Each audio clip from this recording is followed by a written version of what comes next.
The neon lights flickered in the rain-soaked alley, casting an eerie glow on the slick cobblestones. The year was 1966, and the streets of New York were as gritty and unforgiving as the secrets they held. Detective Johnny Ryder leaned against the brick wall, his fedora pulled low over his eyes and his cigarette glowing like a firefly in the dark.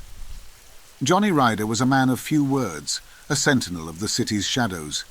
He had seen humanity at its best and worst, and he navigated the labyrinth of crime with a weary resolve.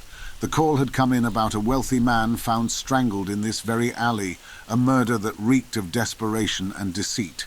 The victim lay sprawled like a discarded puppet, his silk tie now a twisted noose around his neck. The flash of a stolen wallet gleamed in the dim light, the spoils of a ruthless crime. The streets whispered tales of a desperate underworld, a world where life and death were as interchangeable as a roll of the dice. As Ryder crouched over the body, a voice sliced through the drizzle. "Detective Ryder," it purred, a mixture of vulnerability and intrigue. Ryder's eyes lifted, and there stood Mary Livingston, a woman whose beauty could have turned saints into sinners. Mary's emerald eyes held a plea for salvation from a storm of uncertainty. She was wrapped in a trench coat that clung to her like a lover's embrace, her lips painted a deep shade of red that could awaken the dead. Her presence was a puzzle that Ryder was determined to solve. "Detective," her voice quivered, I saw something." Ryder's gaze remained steady, his mind piecing together the fragments of her story. Mary had been a chance encounter, a passerby who had stumbled upon the aftermath of a crime, but her eyes held secrets that could be the key to unlocking the puzzle. In a dimly lit cafe, Mary's story unfolded like a tapestry of intrigue. The murdered man was her employer, a man with a fortune built on lies and manipulation. The stolen wallet was a token of her encounter with the killer, a chilling encounter that had etched itself into her memory like a scar.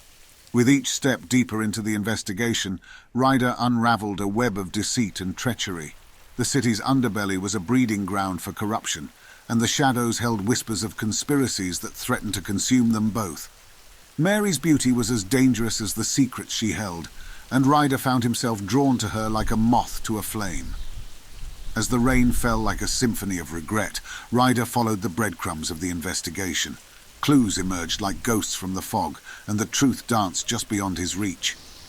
The victim's empire was a house of cards, teetering on the brink of collapse, and the alley's secrets were a tangled web that only Ryder could untangle. In a final confrontation, the truth materialized like a ghostly apparition. Mary's encounter with the killer had been no accident. It had been a calculated move in a deadly game. The murder was a message that spoke of revenge and retribution. With the rain still falling, Ryder stood before Mary, his eyes searching hers for answers. "You knew more than you let on," he murmured, his voice a mixture of accusation and admiration. Mary's gaze held a mixture of defiance and vulnerability. "I did what I had to do." Ryder's hand reached out, his fingers brushing against her cheek. "In a city like this, survival comes at a cost," he whispered, his voice a lament for a world that had lost its innocence. As the rain washed away the sins of the city, Johnny Ryder walked away from Mary Livingston, his footsteps echoing through the labyrinth of New York streets.